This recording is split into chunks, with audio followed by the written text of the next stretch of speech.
An elderly black woman never imagined that a peaceful morning in the park would turn into a waking nightmare.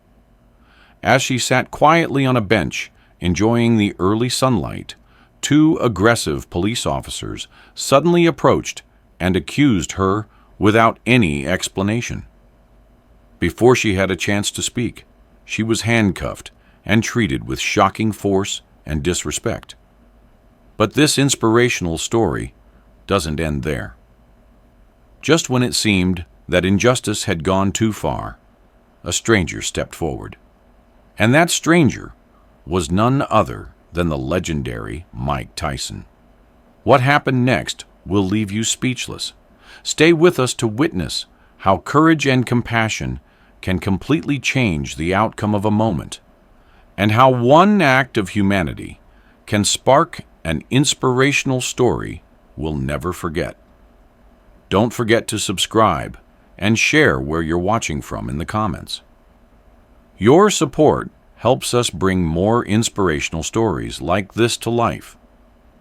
It was in these early morning streets, still kissed by fog and bathed in soft sun, that Sylvester Stallone found a kind of peace that no studio ever gave him.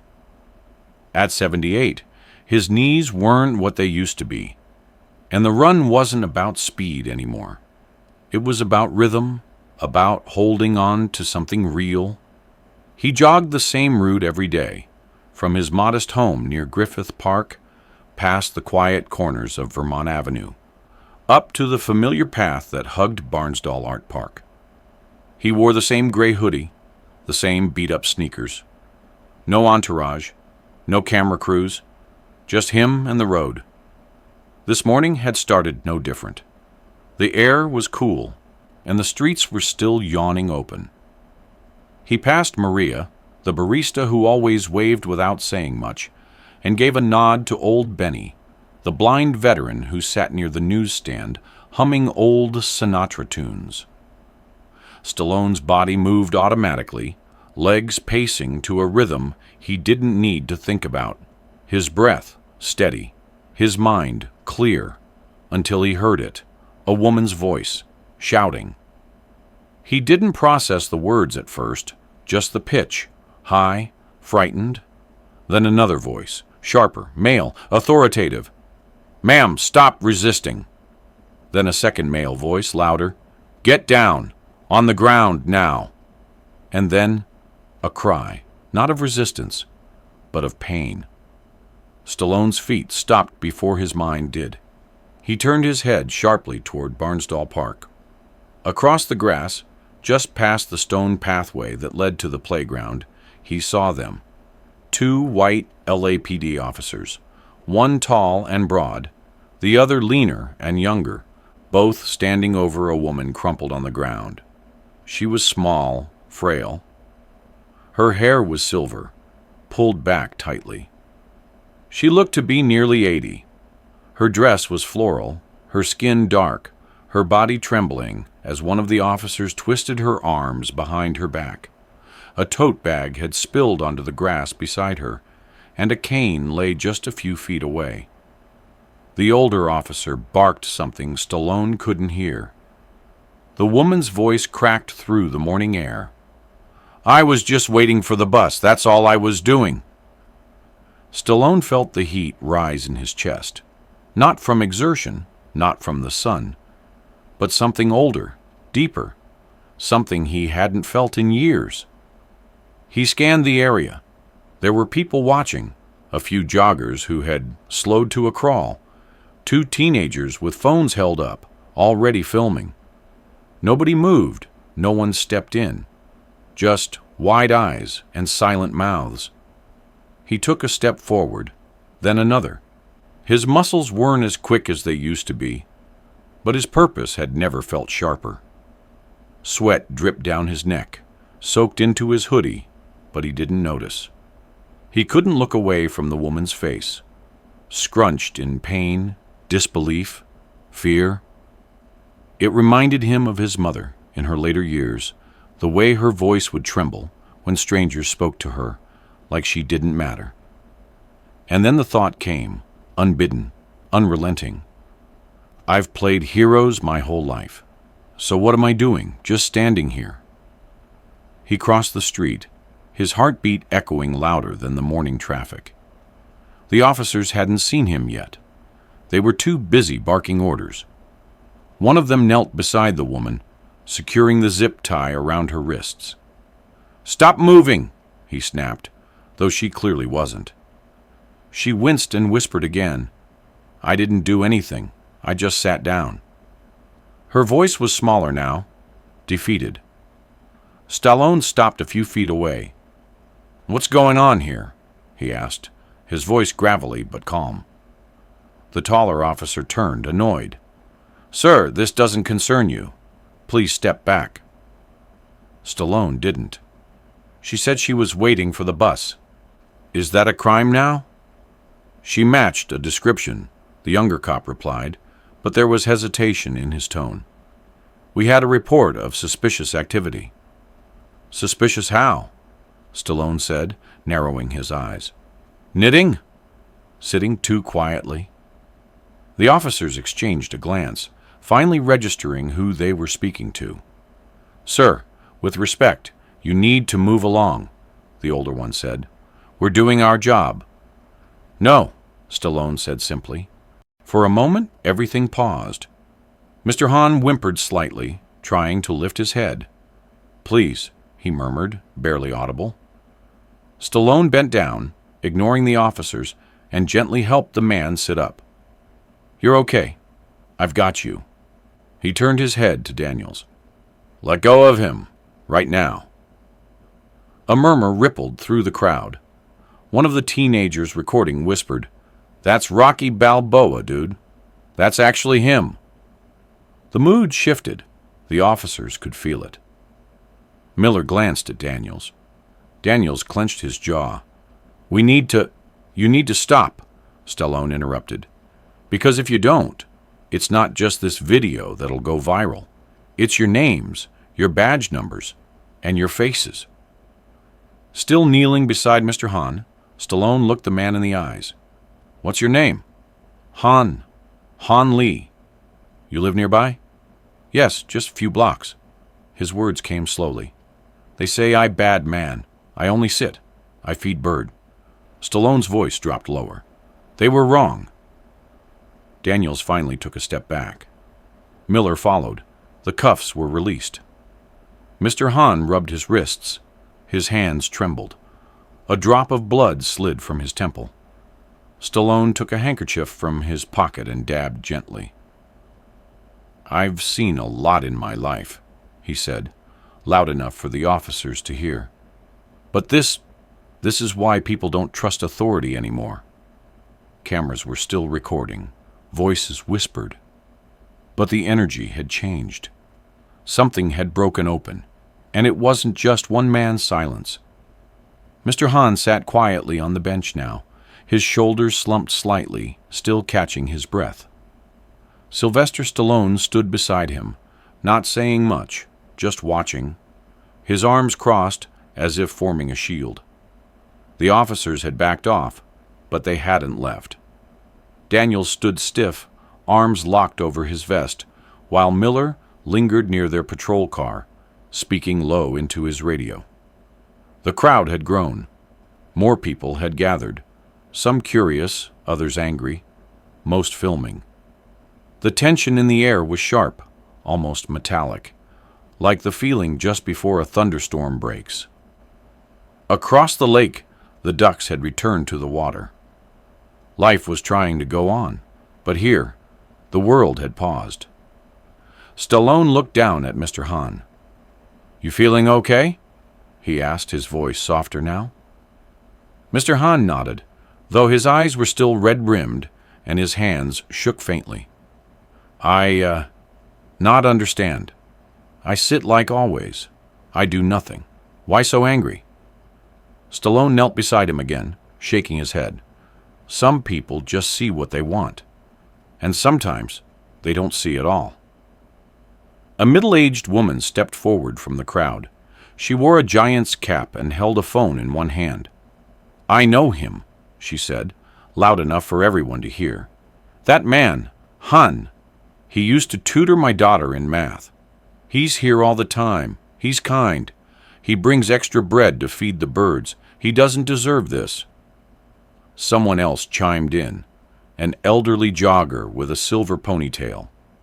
"He gave me his seat on the Mooney bus last week.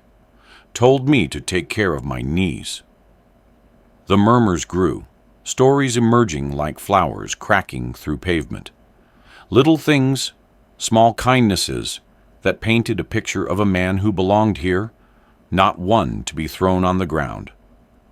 Stallone listened, absorbing it all, and then finally turned to face the two officers again.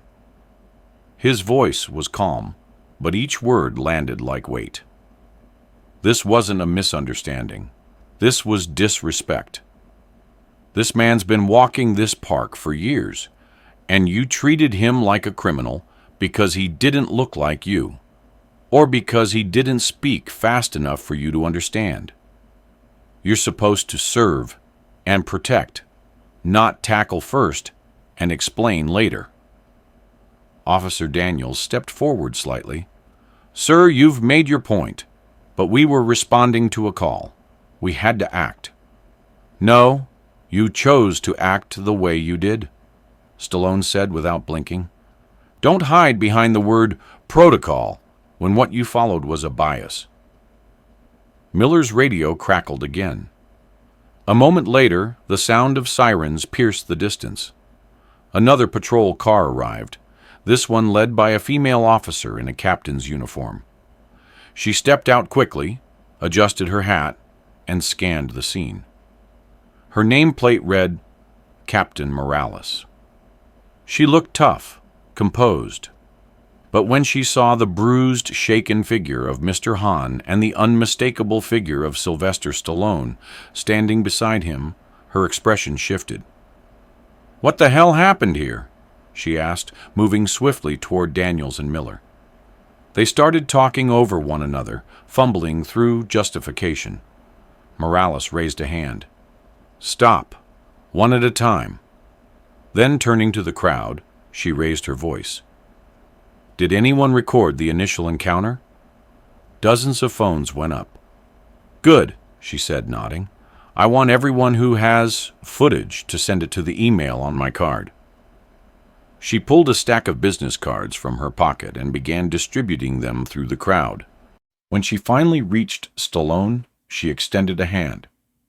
"Mr. Stallone, I'm Captain Morales. Thank you for stepping in. We'll take it from here." "Will you?" Stallone asked, staring her in the eye. "Because I've seen this before. I've been the guy everyone stares at like he doesn't belong. What happens next matters. A lot of people are watching." Morales nodded. Not in defense, but in acknowledgement. "I agree, which is why I'm starting an internal investigation now. Both officers will be placed on administrative leave until further notice." Daniels looked stunned. Miller's jaw clenched. "You can't." "I can," Morales cut him off. "And I will. We can't afford to lose the public's trust because of poor judgment, or worse." As Morales addressed the officers, Stallone sat down beside Mr. Han, who had begun to cry quietly. "So much anger," he whispered. "I leave war. I come here. I work. I teach. I want peace. Only peace." Stallone reached into his coat pocket and handed him a handkerchief. "Sometimes peace has to be protected. Even here." Mr. Han nodded slowly. "You risk a lot." "No," Stallone said. "I just did what was right." "You've been doing that your whole life. Quietly. You shouldn't be alone when things go wrong." Around them, people clapped. Not the kind of applause for a movie star, but something deeper, more grounded. It was respect, recognition. A man had stood up, and the silence around a wrong had cracked open because of it. One of the teenagers, still filming, stepped closer. "Mr. Stallone, what do you want people to know about today?" Stallone looked at the camera, then back at Mr. Han. that doing nothing is a choice. That saying, "It's not my problem," is how we let things like this keep happening. You don't have to be famous to step in. You just have to care. Back at the patrol car, Morales was still giving instructions. She ordered medics to assess Mr. Hahn and arrange for transportation home. She also pulled Daniels and Miller aside and informed them that civilian complaints had already started rolling in through dispatch. Their body cam footage, park surveillance, and civilian videos would all be collected within the hour. Stallone helped Mr. Hahn up slowly. The man winced but tried to smile. "You actor, yes?" "Yeah," Stallone chuckled. "Sometimes." "You look strong, like you fight." "I used to. In movies. Today, you fight for me." Stallone didn't reply at first. He just nodded, then offered his arm. "Let's get you home." As they walked slowly away from the crowd, someone called out, "You're a real hero, Stallone." He didn't turn. He wasn't doing it for praise. Just behind them, the benches stood empty again. The breadcrumbs had been left scattered, but something had changed. Not just for one man, but for every person who had watched and stayed to see it through. In the days ahead, the footage would go viral. Cable news would pick it up. Hashtags like number Justice for Hahn and number Stallone steps in would flood social media. There would be protests, peaceful but firm, outside the precinct. Local leaders would speak up. Old classmates of Mr. Hahn would share memories. Former students would come forward with stories of how he stayed late to tutor, or how he gave up his own time to help them pass. He had never asked for thanks. But finally, the world was seeing him. And Stallone? He had done what he knew in his bones was right. And he wasn't finished yet. The city didn't sleep well that night. News of the incident in Golden Gate Park spread faster than wildfire through every social media platform, lighting up timelines and inboxes with outrage, disbelief, and admiration. Local news channels aired grainy cell phone footage of the confrontation, and there, clear as day, was Sylvester Stallone kneeling beside a bruised old man with his hand on his shoulder, calm but unwavering. The video had everything: conflict, compassion, and clarity. And by morning, it had been viewed over 12 million times. The mayor's office issued a brief statement promising accountability. Civil rights organizations quickly stepped in. Community groups began organizing a rally for the weekend. And through it all, one name stood at the center of the storm: Mr. Han Lee. He didn't want to be famous. He wasn't prepared for the sudden phone calls, the news vans outside his modest apartment, or the flowers people left at his door. His neighborhood, which had always been quiet, now pulsed with attention. But what moved him more than the attention was the kindness. A handwritten letter from a fifth grader named Jonah thanked him for being brave. A woman dropped off homemade pho, saying her late father used to walk the same park path every Sunday. The world had seen him, finally, and not as a stranger or a suspect, but as a human being. Stallone, meanwhile, remained characteristically quiet. He gave one brief interview on the steps of the Asian Art Museum, where he simply said, "What I did, anyone should have done." That man didn't need a savior. He needed a neighbor. Still, his presence amplified the message. His name drew in those who might have otherwise scrolled past. He met with local Asian American advocacy groups, sat down with city officials behind closed doors, and asked not for recognition, but for reform. He requested expanded de-escalation training for officers, increased community outreach programs, and most importantly, that the city issue a formal apology to Mr. Hahn. Not through PR slick language, but something written, signed, and public. Something honest. 2 weeks later, in a modest community center on Geary Boulevard, that apology came. The hall was packed. Folding chairs stretched wall to wall. The air buzzed with quiet anticipation. There were students, retirees, war veterans, young activists, old friends, strangers, bound together by a moment that had struck something deeply American in all of them. Captain Morales was there, dressed not in uniform, but in plain clothes, a deliberate gesture of humility.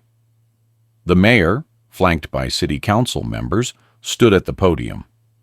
And then came Mr. Hahn, wearing a freshly pressed blazer, borrowed from his neighbor, and his only tie, navy blue with a tiny fray at the bottom. He looked out at the crowd, nervous but steady. His voice, soft but unshaking, carried through the microphone. I never want trouble. I only want quiet life. I come here long time ago with dream. America very big, very new. I try to be good. I teach children. I walk every day. I believe in kindness. I think maybe kindness forget me that day. But then I meet someone. I meet many someones. Now I know kindness not gone, just hiding. The mayor then read the official apology, a statement acknowledging the wrongful treatment, the role of bias, and a commitment to structural change. When the document was handed to Mr. Hahn, he took it with both hands, bowed slightly, and then said simply, "Thank you for seeing me." The applause was long and standing.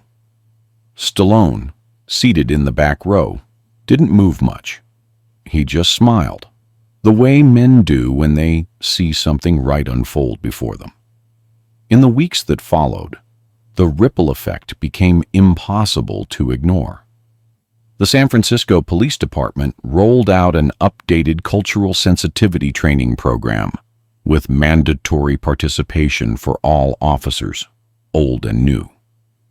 They also announced the creation of a citizen advisory board, made up of residents, educators, and clergy members, including Mr. Hahn himself. He accepted after much persuasion, unsure what help he could offer, but willing to try. At the first meeting, he said, "I am not strong voice, but maybe I can be small light." Young officers began reaching out to the community more. Some visited schools. Others hosted coffee meetups with locals to answer questions about law enforcement. It wasn't perfect. Change never is. But there was movement and momentum and a sense that silence had finally been broken. Stallone kept his involvement low profile. He declined television specials and magazine interviews. But one rainy afternoon, months after the incident, he and Mr. Hahn met again in the same park, on the same bench. They sat in silence at first, the rain misting around them under the tall pines. "You come walk again," Mr. Hahn said, smiling faintly. Stallone nodded. "Can't stay inside forever." "People still ask about you," Hahn said. "One boy bring notebook, say he writes school essay. Call me hero. I not know how to answer." Stallone leaned back. Maybe tell him heroes are just people who don't walk away. Mr. Hahn thought for a moment, then chuckled softly. "I say I know one who looked like movie men. Maybe make people believe more." Stallone laughed. Then he looked ahead at the lake. "You know, when I was young, I thought strength meant fists, winning. Now, I think it means standing up when you could have sat down, being kind when you could have been angry. I still work on it."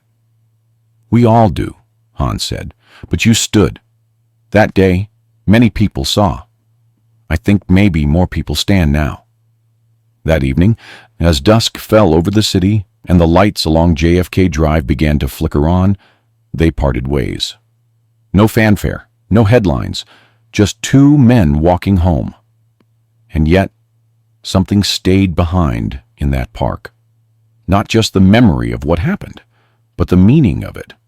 A reminder carved not in stone, but in action, that every voice matters, that dignity belongs to all, and that even in the face of power, truth can rise. The story would live on, not just in videos and headlines, but in the small changes. The officer who paused before reaching for his cuffs, the neighbor who spoke up when something didn't feel right, the teacher who reminded her students to see people fully, not just as figures.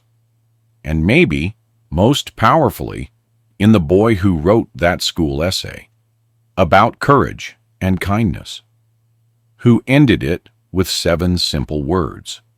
Real heroes never need a script to act. In the end, Mr. Hahn still walked the park. He still fed the ducks. His steps were slower, and his face bore the story of that October day. But his eyes, those soft, watchful eyes, were not afraid. And Sylvester Stallone? He still walked too. Every now and then, from a quiet distance, just in case the world needed someone to stand up again.